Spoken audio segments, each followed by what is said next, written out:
Nice guys, nothing but nice guys. Hey, I'm Steve O'Brien, and I'd like to endorse my good friends Dan and Stan on the Nice Guys on Business podcast. We have been so close for so many years, and the fact that I'm getting paid has nothing to do with the authenticity of this endorsement. The Nice Guys on Business. Good going there, Dan and Stan. All straight from the mind of Steve O'Brien. None of that was scripted by me at all. If your brain were a closet, Steve-O, you've got some fucked up things in your closet. You realize that if you're coming up with all of that just on the fly, then you're doing pretty good, man. Goodwill reject file, isn't it? And now, broadcasting from the hatchback of a 72 Ford Pinto, broadcasting from a secret bunker underneath Fort McHenry, broadcasting from the abandoned food court at the White Flint Mall, broadcasting live from their mother's basement, broadcasting from no closer than 100 yards from their court-mandated distance from Tim Ferriss, broadcasting from the back room of El Pollo Hermanos. It's Los Chicos de Niza por Negocios. Most days, they take their meds. This is not one of those days. Welcome to Fuckery with the Nice Guys. No interviews, no business content. Just your two favorite slack-jawed mouth breathers ranting about whatever. Now, strap yourselves in for Nice Guys Fuckery with the kings of fuckery, Doug Sandler and Strickland Bonner. We are recording. Did you know that this is a special episode for so many reasons, Strickland? Because we're special. We are short bus special. That's right. There is no doubt. Look, I actually met with somebody, a prospective client today, who is a fan of the show. And I'm like, you listen to our show, so you're the one. Yeah. This is a cool episode. You'll really enjoy this. Not only because it's great content, like we deliver great content every week, but there is one common thing that is that thread that's pulled through every single episode for all 1,700 plus episodes of the Nice Guys on Business. And I know you know what that is. The one common denominator is stupidity, right? No. Yeah, that's not it. No. That's not it? No, it's not. Is it the theme song from Jared? No, because we did a couple of hundred episodes, I think, before Jared actually called in for the first time. Wow. But the thing that ties it all together, every single goddamn episode we have ever released, it's not stupidity, but it does start with an S. It is the great Steve O'Brien. We are so excited to be able to bring you this episode today. We even recorded early. We recorded this yesterday. That was Tuesday. That's like 2 days earlier than normal. The freshness of this episode is exemplary. You're going to love this episode. We had a great time talking to him. Do you ever get the feeling like you can't really pull Steve-O out of his shell? Because every time I would ask him a question, I was thinking, I don't want this to feel like an interview, but he doesn't really give you everything with every answer immediately. He's kind of like a steamroller. It takes him a little while to get going, but once he's going, look out. But he's also very much like his actual real sense of humor is very dry, just like his delivery on our episodes. Like, well, you just got to listen to the episode because there are many times where he'll get a dig in on us and it's just the delivery and the most casual sort of like, it's just brilliant. It is quite brilliant. I can't recall if during the recording, did he call us fucktards or idiots or something? Something along those lines. I don't remember exactly. I didn't even feel it. It just kind of brushed. I know, right? I'm so used to hearing it all the time. That's how good he is at delivering his barbs in his dry sense of humor. You're going to love this episode with Steve O'Brien. Should we just get into it or any final words before we go? No, well, I don't know if I said welcome back. My name's Strickland Bonner. On the other side of the microphone, Mr. Doug Sandler. And in the middle, because he's in Indianapolis, is going to be Mr. Steve O'Brien. Wait a minute, in the middle. Well, I'm thinking geographically, not in any other way. You just get your mind out of the gutter there. I was trying to think, what is it like a shit sandwich? But no, that's what Jared delivers. But what you're saying is, I thought literally you were saying that Steve-O, because he does the open, and then we're doing this part, and then it's the interview with Steve-O, and then there's an outro with Steve-O. There's a lot of Steve-O going on in this episode. That's quite meta. I agree. Usually, for those of you who just listen to the show for Steve O'Brien, like you listen to the first minute and then skip to the end, you don't have to do that this time. You don't have to. You can listen to the entire episode. It's just kind of like white bread with Hellman's mayonnaise. You'll enjoy it. All right, let's get to the interview right here with Steve O'Brien.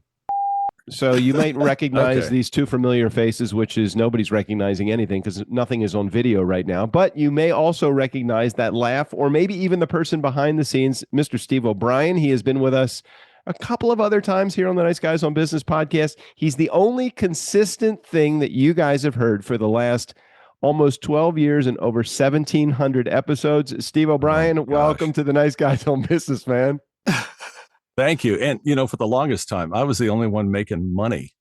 That's very true. Hey, Steve, no secret. You're still the only one. I'm good with that. Strickland and I, we tithe all of our profits directly to the church I was going to say of one specific religion, but I won't. But I'm not going to mention any religion because I don't want to offend anybody, or we've already offended everybody. Hey, Strickland, you're wearing the jersey. So I got all of my Steve O'Brien swag. Okay. I've got my Steve O'Brien Take Us Out of Here t-shirt. Right. I also have my welcome back mug.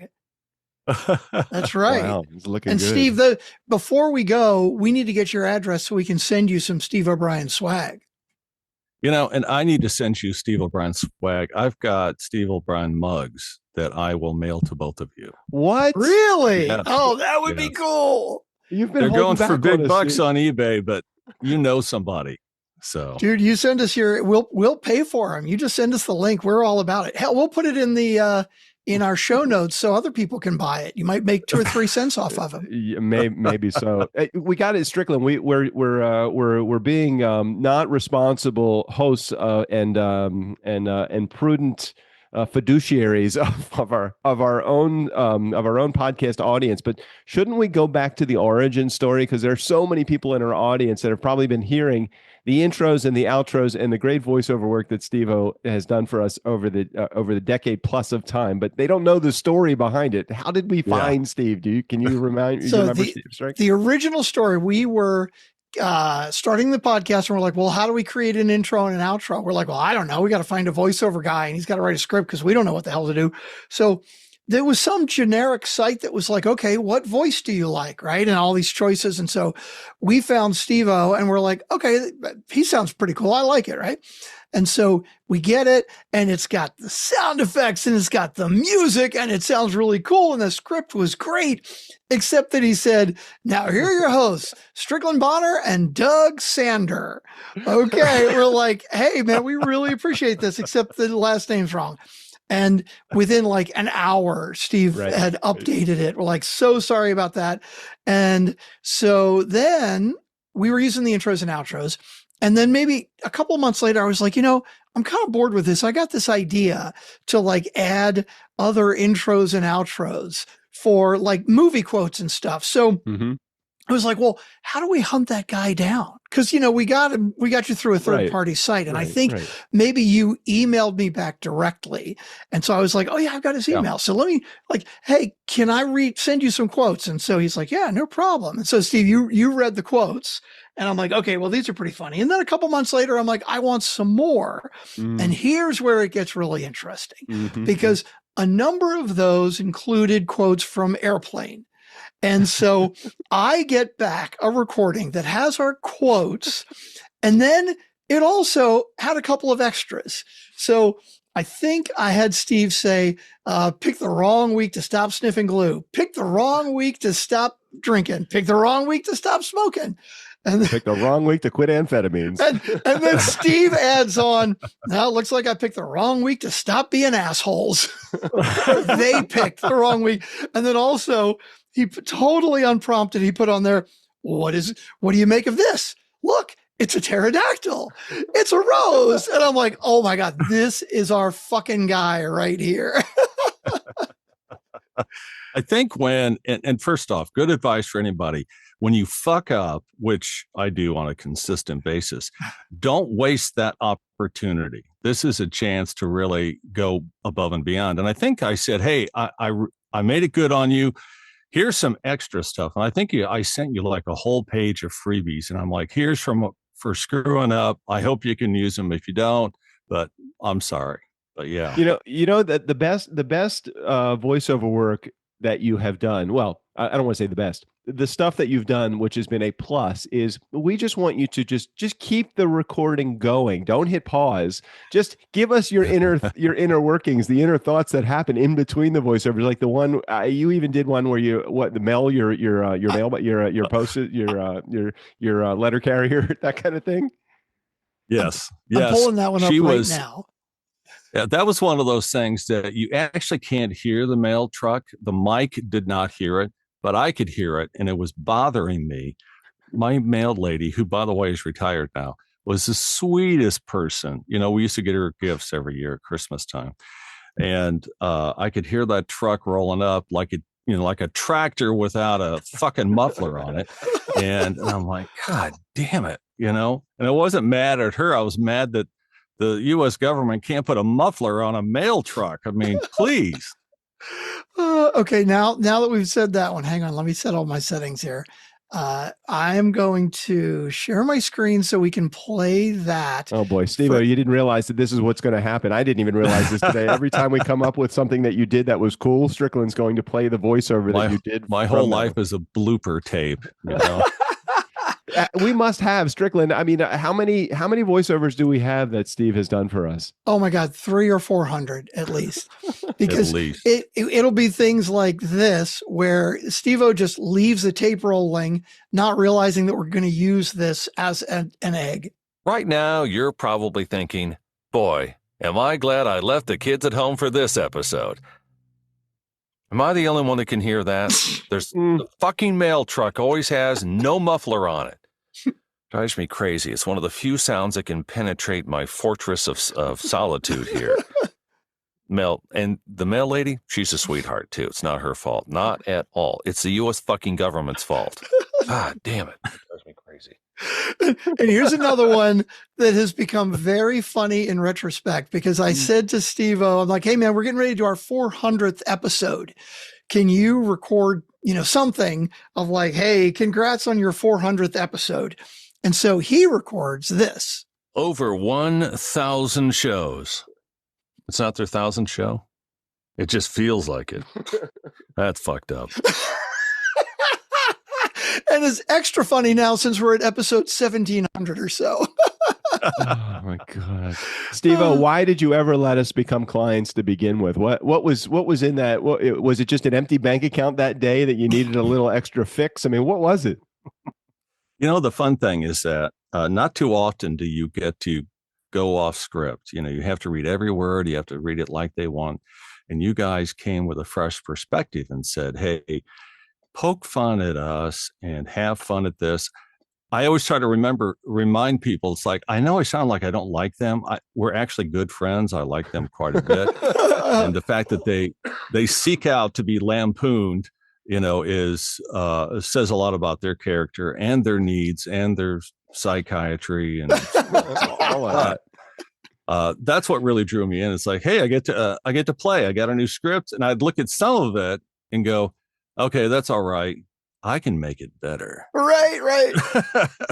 Well, we have no doubt that anything that we do, you can make better. All you need to do is just let the microphone just leave it on. Just leave it on. Because those inner workings, those thoughts, Strickland sometimes will say, well, I sent him this one and I got 6 back in return or whatever it was. That's it. And I got to share my screen again now that you've said that, because my favorite one that you did an extra on was a Ferris Bueller's Day Off. And I don't know how I didn't actually think of the add-on for this. Hold on, let's take a listen. Wait a minute. They think they're righteous. Oh, wait a minute. Oh, shoot. I cut the other part off. What? There's a bunch of other stuff on the beginning of this. Here we go. Let's start here. Right from the beginning. So I sent this. The sportos, the motorheads, geeks, sluts, bloods, wastoids, dweebs, dickheads. They think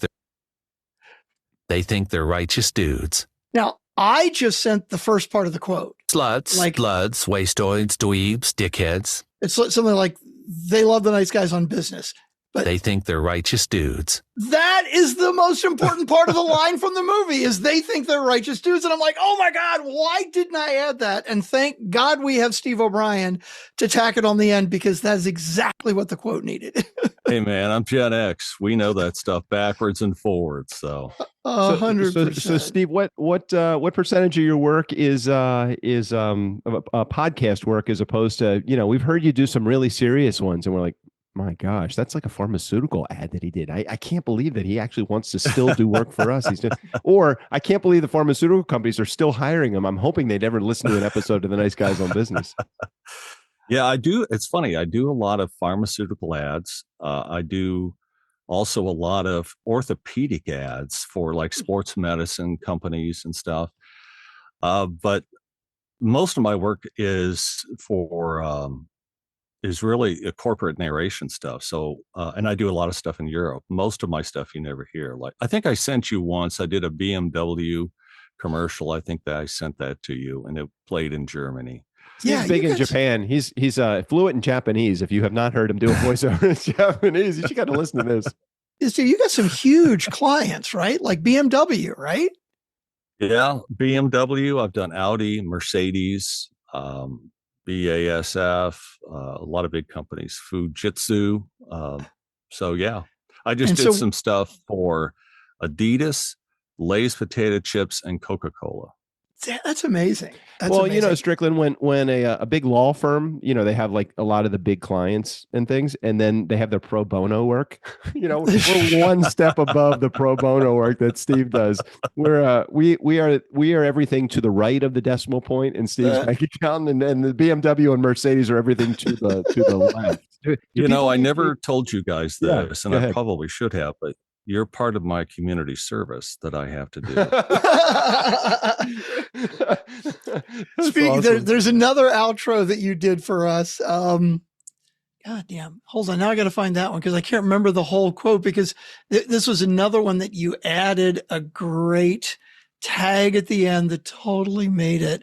Not legal department. There's a couple things that are ultra consistent with the Nice Guys on Business and have been for probably, I don't know, at least I can't remember how long we've been receiving voicemails, but there's two things that are very, very consistent. It's the voicemail from Jared and the Steve-O quotes at the beginning and the end. And other than that, we don't have really any consistency through our podcast other than we're just going to keep showing up. That's just basically it. We've shown up for the last 1,780 episodes or whatever it's been. Okay, here's another one of my favorites. For the Nice Guys on Business, and in accordance with my court-mandated community service, I'm Steve O'Brien. Only 27 more voiceovers to go, and then maybe they'll let me leave the state. And take this ankle bracelet off. Now, you see, my line was the court-mandated something. That was it, right? And then, of course, Steve-O adds. Only 27 more voiceovers to go, and then maybe they'll let me leave the state. And take this ankle bracelet off. It's just so perfect. I mean, the delivery and the timing and the add-ons. I mean, it's the best part of my job is getting to listen to those and pick which ones we want to add.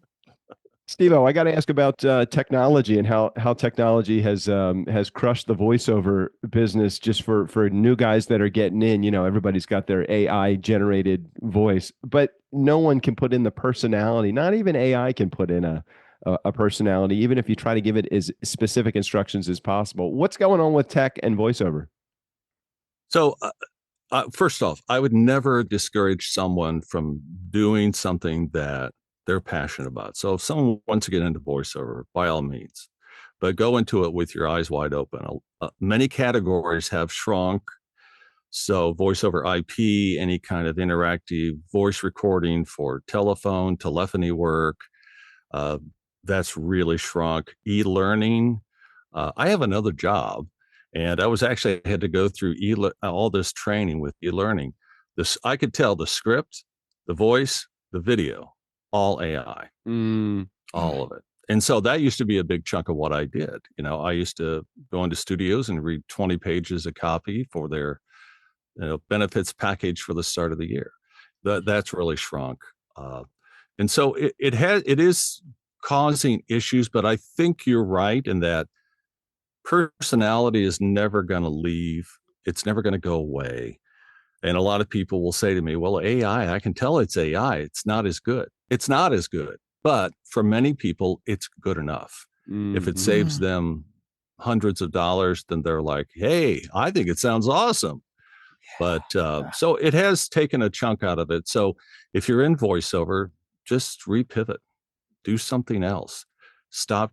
Luckily, I have over 800 clients that I've over the years. And so I keep in contact with them. Some of them have fallen off, but a lot of them still hire me on a regular basis. I was doing work at 8:00 last night. I got up this morning, was voicing at 6 a.m. So I still stay very busy. What's the process like? So, go ahead, Strick. Sorry. When you do European ads, they're looking for that American voice. Like, you don't do accents, right? You're doing it in your regular voice. Yeah. The nice thing about Europe is that all the countries are very close together. So when they do a video, they do an Italian version, a German version, a Spanish version, maybe a Polish version, and they do an English version. Mm. And after Brexit, they stopped using British voices quite as much. They started really leaning on American voices. And so it became a real opportunity for me to connect with companies. And, the other nice thing is that Europeans are much more, they will stay with you for a long time. If they trust you and they like you, they'll call you over and over and over. You don't get that as much with American companies. Interesting. What's the process look like? I mean, what's generally the expectation? Do they say, here's a script we want you to do a voiceover for it? Or do they say, here's what we're looking for, can you put together a script? And then how long do they typically give you when they need a product to a turnaround? So it depends. I do, for example, I have a job I have to do after this. It's for an exhaust fan company, and I've been doing their stuff for years and years and years. They send me a script. We both know the rate. They go, get it to us in the next 2-3 days. We're fine. And that's good. When I did Coca-Cola, they're like, okay, we want to do a live session. We're going to have an engineer on our end. We're going to have the client. We're going to have the agency. They're actually in Spain. And so I'm here. So I start really early in the morning, which is 10 o'clock their time. So I might record at 4 a.m. Oh my gosh. And do a live session with them. And so I'll give them like a standard read and say, hey, this is what I see it as. And sometimes I go, okay, do a little more of this, a little less this. And then sometimes we have to do it to time. So we'll break it up by paragraph. We'll do a paragraph, make sure it's on time. Okay, move on, do the next one. And that's kind of what we did this last time. I think about when you said, Steve-O, when you said, I forget if you mentioned tempo or personality or style. We have one client. We won't throw any of our clients under the bus. We love all of our clients. They have very specific needs, each and every one of them, and we can't question their needs. It's their needs. It's what they want. But I think Steve Strick, maybe you can share the story, and I know you know who I'm talking about with energy level and Steve-O's voiceover.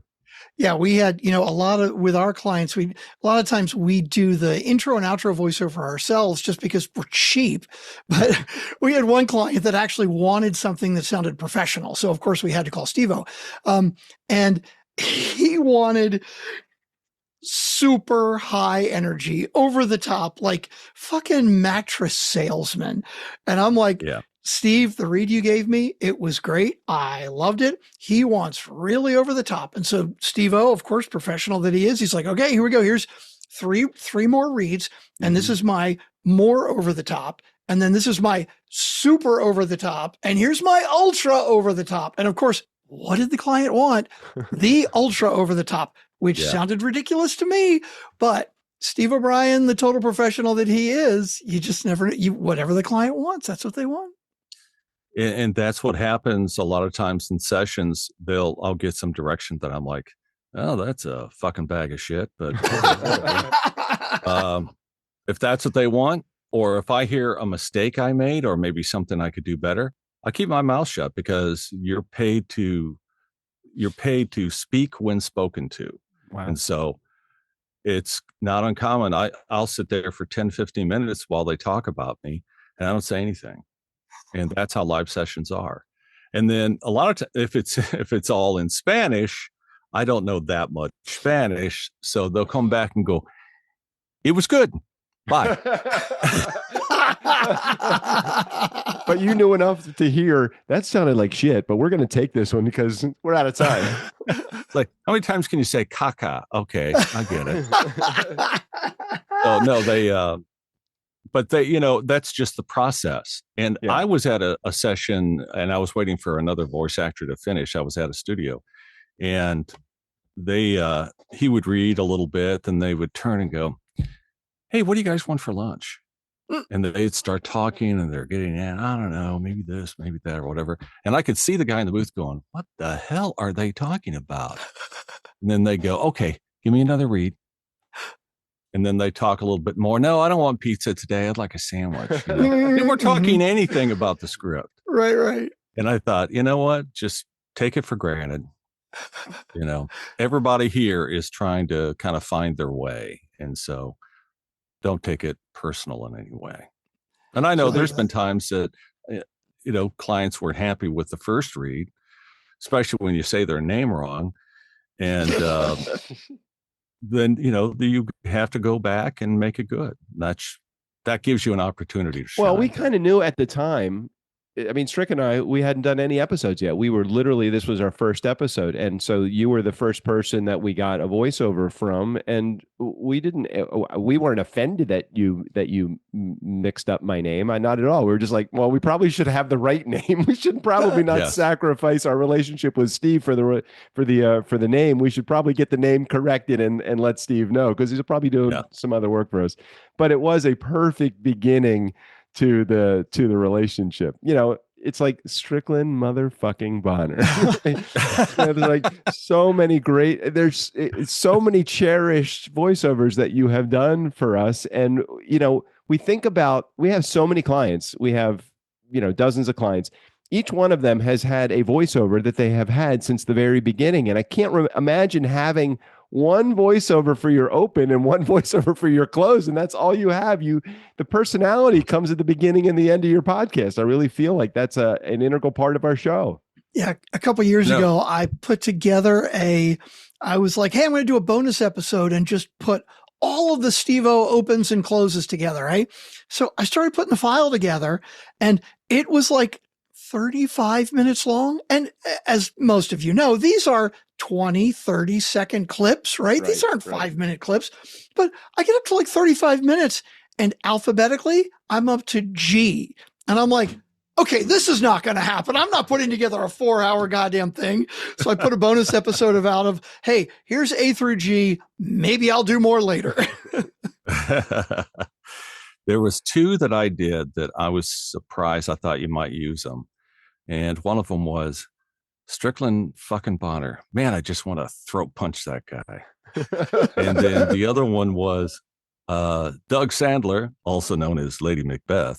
And I was surprised you didn't use those. Wait, I can't believe I don't remember. Those are great. We have no problem using those. I don't remember. We got to find those. Can you find those in your repertoire, Steve? You have them somewhere? Well, and I thought, maybe, did I cross that line? Maybe I shouldn't talk about violence against. You have never even come close to crossing that line. Just so you know, when you get to the subway, they have that yellow line that's like your danger, and then you can't cross the red line because that's the one that you'll get killed. You haven't even approached the yellow line yet, so you're good. You're not even in the station, Steve. Yeah, there were some other great ones that I don't remember what they were. Oh, there was one that you said, Doug, with Doug Sandler. It's like, yeah, it sounds better without Strickland's name already, or something like that. I don't even remember what the situation for that was, but I use that often. Yeah, Lady Macbeth. I don't remember that. I've got all of the raw tapes that you sent me. I will have to look through them and find, because that's a funny one. I like that. Maybe Steve has a way to through AI to just type in Macbeth, and maybe there's something that will come up automatically. How your catalog system must be crazy, Steve. How good is that? I'm trying to get a little Shakespeare in the show to class the place up, and you guys didn't fucking use it. I can't believe it. Our listeners don't know Shakespeare. Come on, what are you talking about? Strickland, you don't know this about me. That was my minor in college. Was not William Shakespeare, but John Shakespeare. He owned a deli at the corner in College Park, Maryland. Oh man, yeah, we have some amazing ones. Let's see. I'm just looking through the list now of like some of the eggs, the Patreon. Let's see. Oh, Strickland doing voiceovers for Lou Diamond. Oh yeah, are you still doing work for Lou, Steve? Top. Oh yeah. In fact, Lou and I talk probably about once a month. He came in town. I took him out to dinner, and got him. We got cocktails, got him all jacked up, and we had a good time. He's a great guy. Oh, and the other bit of context with that, Doug and I have never met Steve O'Brien in person ever. No. 12 years. You met Tim. Well, isn't that crazy? Tennessee Tim. It's because I'm on Zoom all the time and I don't wear pants. So I apologize, Steve.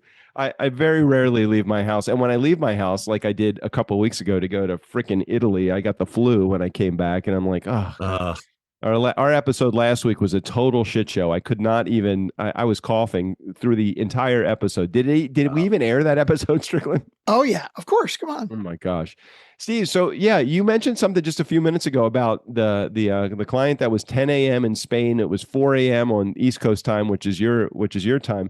And how do you get ready for a voiceover at 4 a.m.? I just know my own voice when I get up at 6 or 7 o'clock in the morning. It takes me until like 9 o'clock after 2 cups of coffee and just talking a little bit to get clear. So what's your prep work look like? So I get up, and this sounds weird, but I always like to brush my teeth before I do a session, before I work. And then I'll gargle with just clear water or, with salt water sometimes. And then this sounds weird, and a lot of VO people are going to go, that's stupid. I'll have a Werther's Original because that is pure sugar and it coats your throat and it keeps your voice from cracking. Now, I know that sounds weird. I don't know what a Werther's is. What is a Werther's? I don't know that. A Werther's Original? Yeah, I don't. Is that like an Altoid? I know an Altoid Original. Get off the avocado toast, my friend, and get a Werther's.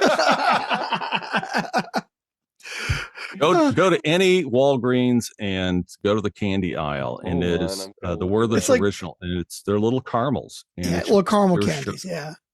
Oh, I know those. I just didn't know what they were called. I know exactly what they are. I just didn't know they were called Werther's. Yeah, they're like caramels, but they're hard caramels. They're not like chewy, right? Yeah.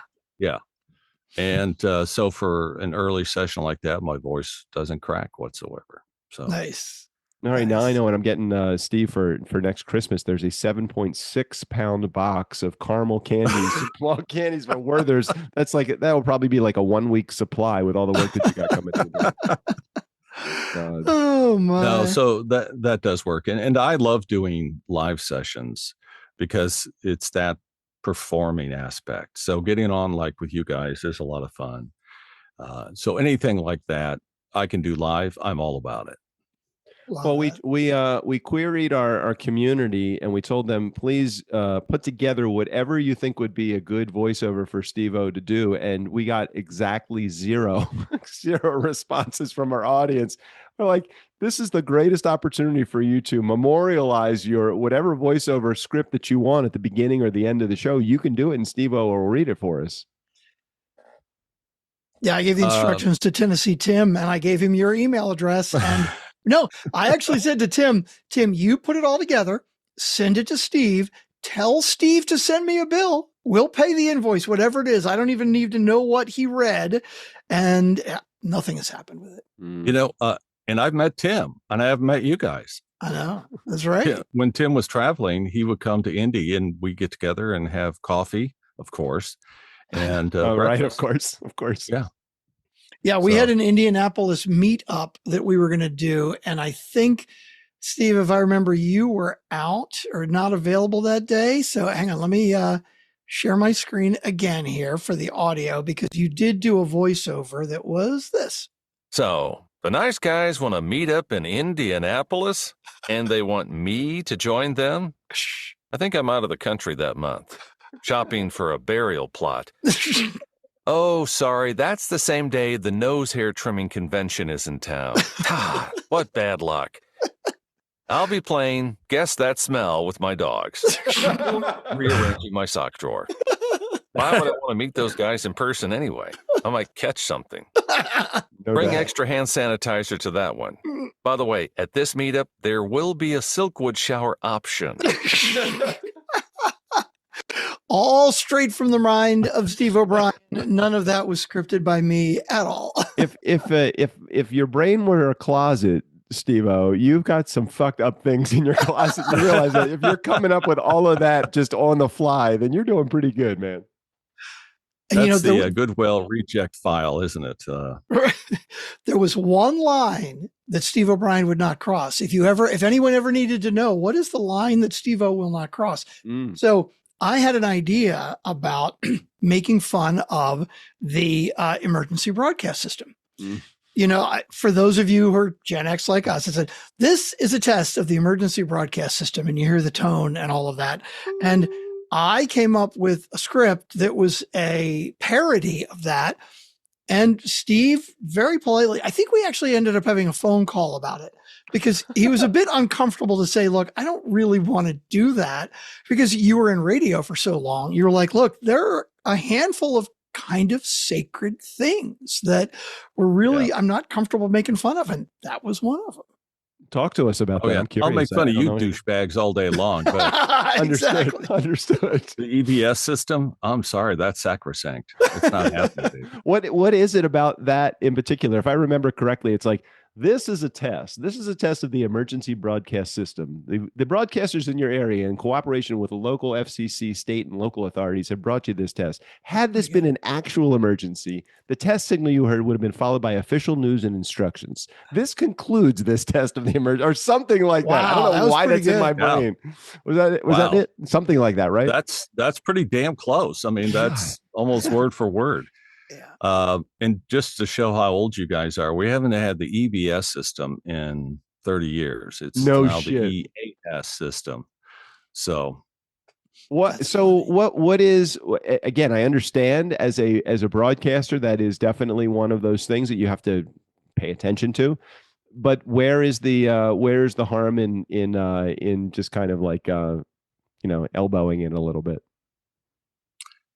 I guess part of the thing is that, I was a broadcaster for so long, and there is a certain amount of public service that goes with that.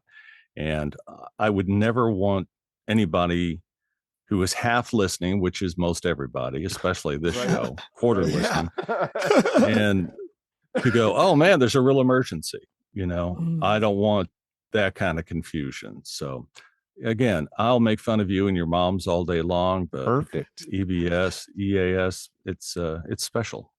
No, anybody who didn't learn their lesson from Orson Welles' War of the Worlds, then Steve-O did learn that lesson, and he respects it. Yeah, we appreciate that.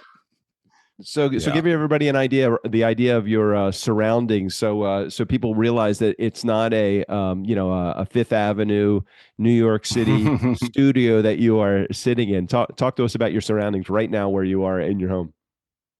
So I'm a real DIYer because I'm cheap, but I build my own sound panels, and they're the exact same specs that you would spend on $200, $300 sound panels. And I have, I think, 13 of them in here. They're hanging from the ceiling. I've got some hanging from the walls. I have some foam. Foam doesn't do a whole lot. But then right to my side is my booth. And so my panels are like this thick. And so this is where sound comes to die. It doesn't bounce. It doesn't sound overly bassy. And that's the two big problems. Most VO talent, they want to spend $1,000 on a mic. That's fine. If you've got a $3,000 mic in the middle of a gymnasium, it's going to sound like shit, though. Right. So, what kind of mic? What kind of mic you use? It looks like a shotgun mic. Yes, it is the Sennheiser 416, which is kind of the industry standard for a lot of people. And really for podcasters too. I always tell people if you're going to podcast or you have a project studio, get a shotgun mic. Now you don't have to spend $1,000. You can get some for under $200 that sound really good. But if I take this mic and I turn it like this, right, you don't right. hear me much at all. So no. It only hears, and it's about a foot away from me. Yeah, so if you're a good ways away. Yeah, I get up nice and close when I voice things. Yeah. You're a good ways away from the mic and it still sounds really good. And the reason we don't recommend that for our clients specifically is exactly for that reason, right? Yes. Because they're going to be like, hey, I'm talking and I'm over here and I'm talking to you and I'm doing this, and they're all over the goddamn place. And as soon as they're just a little bit off axis, it's like, forget it, they're gone. We're like, no, you need a wider pickup pattern. We just need people that have. A wide, that's fine it's not broadcast quality. It's, it doesn't have to be perfect audio. But you're a pro, so you get to use the shotgun mic. Yeah, my studio is set up to be like minus 50 dB, so there's like no noise. The noise floor is so low on mine. If I turn my mic on and just sit here, you don't see anything moving. Nothing. So you're not hearing the room. But for podcasting, it's fine. Yeah, what you guys, I like the Shure because they're kind of in between, Mm-hmm. Well, we used to use the Yeti or the Blue Yeti microphone, and they were good, but it wasn't reliable. We would get like a year into it, and they would just stop working for no reason, and we weren't doing anything. And these microphones have been great. They even have I don't think either Strick or I have the digital version of this microphone. There's a newer one that they make, but this is great. If I can spend $180 or $200 on a microphone and have it last 5 years, I feel like I've got my money's worth out of a microphone. Yeah, the Shure mics that you're using, I think, are kind of the standard right now. The problem with the Blue mics is that people always go, "Oh, they sound so warm," and it's like, yeah, they do. That's called noise. It's yeah. I got my other. This is a Dockman Audio, and it's like a reproduction of a U87, right? Obviously, it's not a real Neumann, but this is about $500, and it sounds really good. But for podcasting, when I'm just speaking, it's like nobody notices the difference that much. If I'm doing voiceover work, if I'm singing, like I'm doing a demo or something, I use this. But for just, shooting the shit with Doug, this one works great. What I love also is when I'm meeting with a prospective client and I show up and I have a boom arm and a microphone, they're like, this guy actually knows, and a background. Like I have my big TV behind me that has our logo on it. They know at least the guy looks the part, right? I don't care if he knows what he's doing. At least initial, first impressions are everything. So they like that kind of look and vibe.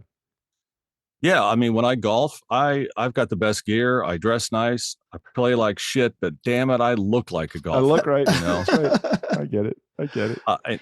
I had a Neumann, and they're great mics, but it picked up everything. If a cricket farted in the other room, you're going to hear it. They pick up. They're so sensitive. Yeah. So I went to. This is not a singing mic whatsoever, but it is great for doing voiceover because it has a nice mid bump that helps you cut through, and you don't have to do a lot to it. Now, I also have a mic preamp that's over $2,000, so that also helps it make it sound nice. We really try as best we can not to complicate things with our clients. We tell them USB, plug and play, get something that goes into the back of the microphone, into the back of the computer with nothing in between the two, because we're concerned that if we put one more piece of equipment between them and their computer, it's just going to foul up the process for them. So even if we're sacrificing a little bit of the quality because of it, we feel like what we gain in clarity and ease of use is more important than the extra quality that we're going to get just by telling them, that. Yeah, and even me, I'll have people go, so they like my mic sound, and they'll say, so how are you EQing it? What kind of dynamics are you using? I'm like, nothing. I just use the mic preamp and the mic and my voice. That's it. I go, you can make yourself sound about any way you want. But why? Just just buy good stuff and you'll sound fine. In fact, for this, it's an $89 IO. Right, Focusrite, yeah. Yep. Yeah, and they're great. They're clean sounding, they're light. When I travel, that's what I take. And nice. I do work while I travel. So Steve, now I think it sounds like your mic might have just changed. Yeah, you just did something with your microphone. I was going to say the same thing. I'm just curious if you check on your Zoom, like you still sound great, but it sounds like it's a different mic now. Well, it was more of an echo after he had that Focusrite right in front of you. Mm-hmm. Oh, how's that? Is that better? Yeah. Oh, it has changed. In your Zoom, I think it changed. Zoom is, trying to help you and it fucks everything up. Yeah, Zoom's fine. Does it sound back to normal now? Yeah. There it is. Have you ever listened to a playback of something that somebody actually aired and you said, what the fuck did you do? Did they chop it up? Did they get rid of some of the pauses? Did they speed it up so that they could fit within a different time frame that you originally recorded it in, or anything like that, where you're like, what the fuck? Yeah, that happens sometimes. Or like I'll send 4 or 5 different reads, and the one they pick is like, why would they pick that one? Yeah. That was a throwaway. But people have their own taste, and everybody does things a little differently. And so I don't care. I mean, once I get a check, I'm fine with it. I don't mean to sound like a total idiot, but yeah, once I get paid and the client's happy, then life is good. That's all I need. That's the job. Is there anything you record that you get residuals from? I was about to ask that. Good question. I don't, because I'm not in the union. I had a chance to go union a few years ago. I did some work for Rembrandt teeth whitening. I did some other national spots for, who was it now? Oh, it's where you send money. It's like Union. Western Union? Western Union. I did a whole series of Western Union stuff. I did some National Tire and Battery commercials. And you can only do so much as a non-union. And then they go, hey, you got to join the union. Well, the dues are pretty hefty. And I'm like, I don't know if it's really going to be that advantageous. So I didn't join the union, but I got residuals on that. And I'll tell you what, that mailbox money it's real. Oh yeah. Nice. Yeah. I couldn't wait to get the mail every day. I'm like, yes. We have a friend, Michael Neely, who is a podcaster also, and he is a SAG actor. I guess that's Screen Actors Guild or something like that. Mm-hmm. And he does still get checks from in the 90s when he was doing work. They aren't big checks, but they're checks, and even a $100 check coming every month or 3 months or wherever it is still pretty good, and they add up over time. Yeah, I did a couple of books that I voiced, and I'll get a check every so often for like $1.30, something like that. Because I always took that option instead of letting them buy me out, because I'd rather get money all the way down the road. Now that's got to be a ridiculous amount of work to read a book. It is. And a good advice from a lady who does this full time and is way better at it than I am. She told me, always read the book, make notes all the way through, then voice it. Mm-hmm. And she told me I got all the way through a book, and in the last chapter, the line was, and he said in his thick Scottish brogue, and she's like, fuck. Wouldn't you figure that they would have set her up for success they just hand you the book and they just say, read it. No notes ahead of time. Yeah. No, you make your own notes. So it's a process. And so, you have to voice it, and, you send it off. Either you edit it or you have somebody else edit it for you. I recommend having someone else do it. Yeah. And it's worth it to pay them to do it, because they can catch your mistakes, and you can get those done before it goes to the client. But so to read, a standard book, you're looking at 3 weeks sometimes. By the time you get it, you read it all the way through, you make your notes, voice it, do your pickup lines. Yeah, it can be 3 weeks. The only That's a lot of commitment. experience that I have with book reading, and Strick, I've shared this story a million times with you on our podcast, is that it was 165 or 175 pages. So it wasn't that long a book. It was about 8 or 9 hours in read time. So we your did it, book. My little context. So what did your I say? book that Nice Guys. Sorry, that's Nice what Guys I meant. Nice Guys finish first. And and maybe it's different because if you're reading somebody else's work, it's easy to read the words. But when you're reading your work, all you want to do is editorialize all the way through it. I just kept wanting to add my own phrases in. I'm like, just read the fucking words on the page, Sandler. It's not that hard. Just read. And I wrote the book and I reread the book 100 times between the time I wrote it, I did it, and voiced it for the voiceover. But I went into a professional studio. It was great. They made me feel like a rock star. They had their producer sitting in the other booth. They kept giving me water. They asked me if I wanted snacks all the way through. 2 days of reading and it was done. The challenging part was, though, just sticking to the words on the page for me. It is. To sit and read something verbatim is difficult. And people don't think about that. They don't want you to insert different words. They want exactly what they have. Now, sometimes I'll give several reads and then at the end I'll say, hey, here's I want to go off script for a minute, just in case, just some thoughts, in case you want something different. And sometimes they love that. But I don't do it with new clients. I only do that with clients that I know and feel a certain amount of trust with, because they want you to stick to it. It's harder than people think. It's a lot of energy too that goes into reading a book. It's an exhausting process that you can't, at least from my perspective, the one time that I did it, you can't sit 8 hours and read a book. No, it's difficult. I had to go in and it was for Wellco truck stops. I had to go into a studio and do their, in-house announcements for all of their truck stops. They're nationwide.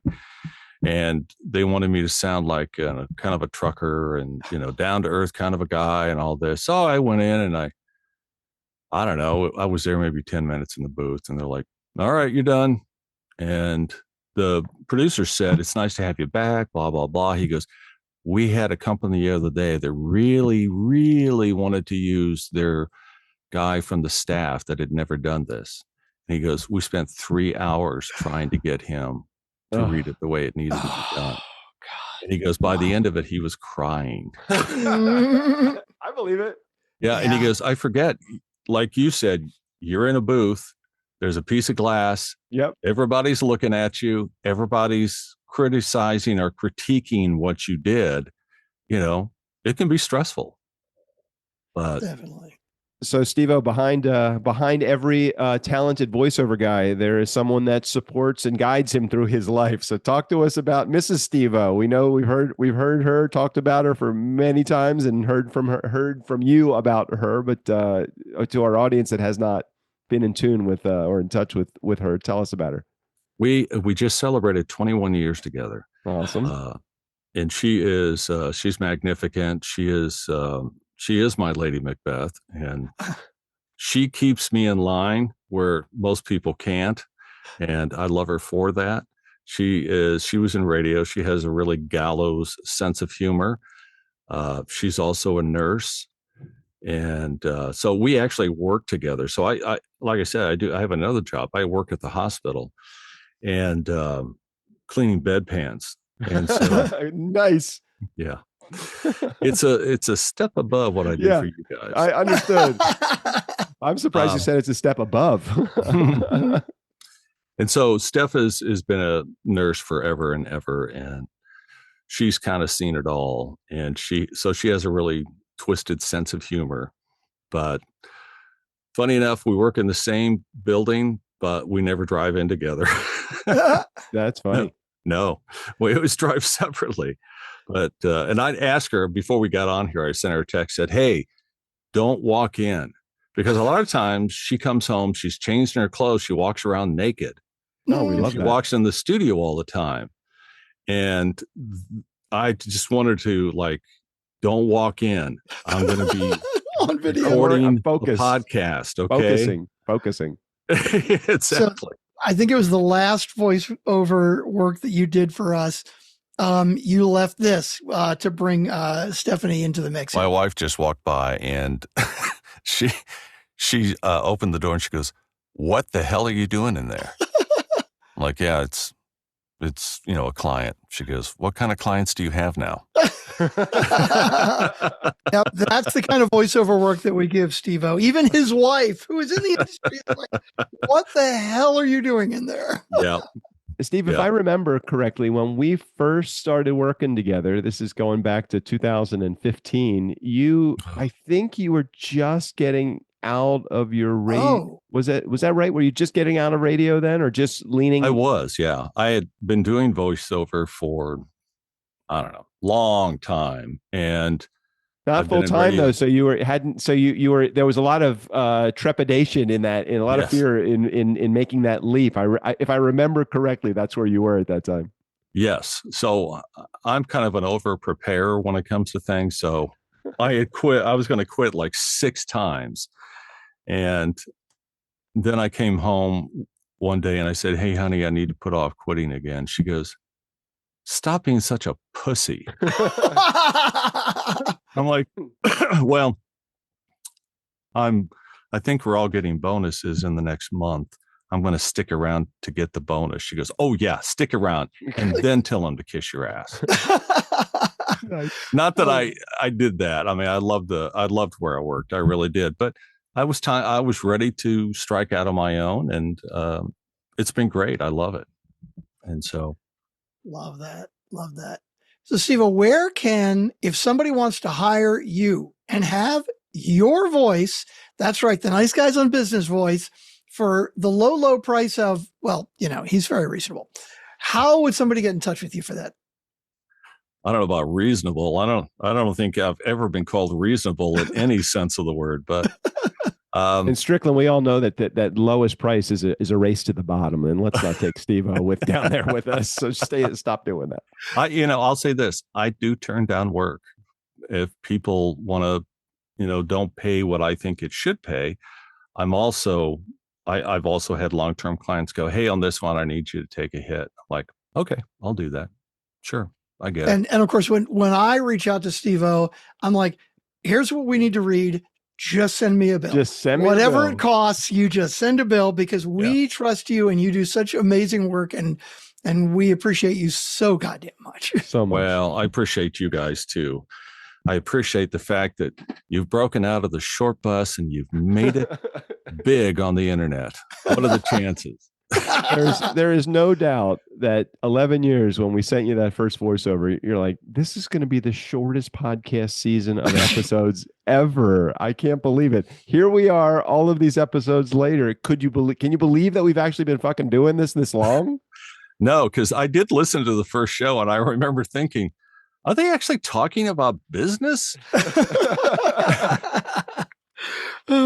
And you had a podcast for a while? Are you still doing your podcast? I haven't been because I've just been so busy. And the other thing is that there's a lot of AI has really impacted voiceover, as we talked about, and getting into it. It's like, I don't want to push people to get into it right now. It's like, if you want to, by all means. And I've coached talent from time to time when they ask, will you coach me on how to do things? I'm like, yeah. So I do that, and I still charge for that service. But I kind of find that a lot of people don't want to do the hard work. They want to buy a mic and they want to say that they do it. Mm-hmm. And, but yeah, it's a slog to get good at it. So I kind of put that off, but we did 50 episodes, I think. And that's significant. Yeah, we got good reviews. So I kind of miss doing it, but I've seen a lot of my friends. We get a lot of requests, but we come back anyway, right? Exactly. Yeah. The old band joke of, hey, thanks everybody for coming up and talking to us while we were on break. We got a lot of requests while we were on break, but we're going to come back and do another set anyway. Yeah. Well, at some point you'll actually read that court order and we'll cease and desist. What we need to stop. Steve-O has put through the court order. It says, please stop playing my voiceovers. 1,000 yards from a microphone. It's too easy. It's too easy to podcast. It's just too easy to hit record and go. Now, the hard part is actually the marketing and all of the other things that have to get done. And as you probably know, we suck at that, which is why we have had to stay in the game as long as we have, because the only way for us to get clients is to actually, could you be a podcast producer and not have an active podcast? I don't think that's no. It's probably not a good thing. No. And you know what? There's something to be said for longevity. Sticking with it is what is the secret sauce. Just sticking to it, no matter how shitty your show is. And that's where I applaud you guys. Yeah. Value content has never gotten in your way. No, it's all secondary to actually just putting out another episode. That's what we're trying to do. That you can just flip a mic and start talking. Anybody can do it. Oh yeah. Good. All right, you never finished your promo. Give us your website. I don't think you did, at least. Give us your website, and we'll say our magic line. SteveO'BrienVO.com. And Steve@SteveO'BrienVO.com is how you can email me. Well, nice. Strickland Bonner, we've brought in another nice guy fuckery episode. We have completed this. Can we use this for Friday? Is that okay with you, Strickland? It's okay by me. Yeah, Steve-O, you just allowed us to not have to worry about recording again this week, because you're going to be on the Friday fuckery. Oh, nice. You will be the Friday fuckery. Yeah. Not just the intro and outro, everything in between also. Strickland, any final words before we say our final line? Wow. I am just so honored that you would come on and talk to us again. We appreciate it. We love the collaboration that we've had. I need to come up with more lines and more work to send your way, because I'm just constantly amazed every time we get something back at how much better it is than whatever I sent you. And we appreciate it very much. Send me bare bone stuff and I'll come up with something. And I'd like to also say that it is an honor for you to spend time with me, because if you weren't paying me, I'd never. No fucking doubt at all. In the magical words of the Nice Guys on Business, Steve O'Brien, go ahead and take us out of here. The Nice Guys on Business are professional podcasters. Please do not try this at home. It may seem simple, kids, but lots of people get hurt in the process. Void where prohibited, including Mexico, Puerto Rico, Fredonia, or your in-laws. The Nice Guys on Business are not responsible for any claims of liability or any guarantee that these two morons know what they're talking about. There is no promise that being nice to people will help your business, but calling people assholes, dumb, incontinent fuckwads will definitely lose you business. For any and all claims, shit in one hand and wish in the other, and see which one fills up first. Thank you for listening to the Nice Guys on Business podcast. I'm Steve O'Brien.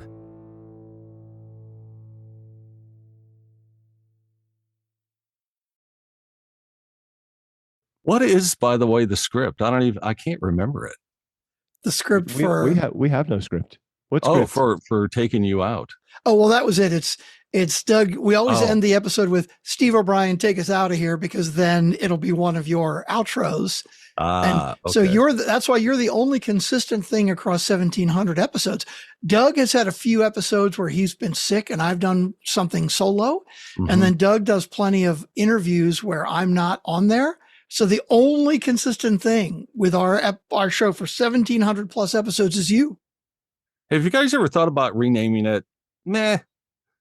Yeah, we could. Well, we keep thinking it could be called, if we took out all of the non-truths from the title, The Nice Guys on Business. So we're not actually so nice sometimes, and we don't actually talk about business sometimes. It could just be called Guys. The Guys. The Guys, yeah. Yeah, but I like meh better. Or on. Right, we can call it the word on. That's true. We could do that. Yeah, I got I'm not plenty judging, but on might be more accurate. Maybe it would be better, Strick, if Steve O'Brien actually said, "Steve O'Brien, take us out of here." Oh, well, that'd be pretty cool. Because I do have cool. Now. Here we go. I have to do another screen share here. So he needs some cash for that one. Hold on a second. Let me Venmo you. I have at least 2 or 3 eggs of ones that you did here. And now titles they almost used instead of the Nice Guys on Business. New Kids on Lockdown. Mommy's Special Boys, the Ralph Wiggum Fan Club. The Bob Newhart Show. Wow, that's taken. 2 40-year-old virgins. And then here was another one that you did. And now, titles they almost used instead of The Nice Guys on Business. New Kids on Lockdown. Mommy's Special Boys. Oh, no, hang on. Here we go. Top 5 abandoned show names. That was it. That's the other one. All right. Top 5 names The Nice Guys on Business almost called their podcast. Number 5, Oceans 2. Super original, guys. Number 4, The Dynamic Dill Rods. I like the visual, and it's accurate. Number 3, Biz Talk with Ross and Rachel. Doesn't even make any sense. Number 2, Game of Fuckery. That was a close one, because that really hits home. And number 1, 1.5 Men. I love the Easter eggs. I throw them in all the goddamn time. Hey, guys, it's been a pleasure. Thanks for taking the time, Steve-O. We appreciate it. Always good to see you and hear your voice. And now, Steve O'Brien, take us out of here.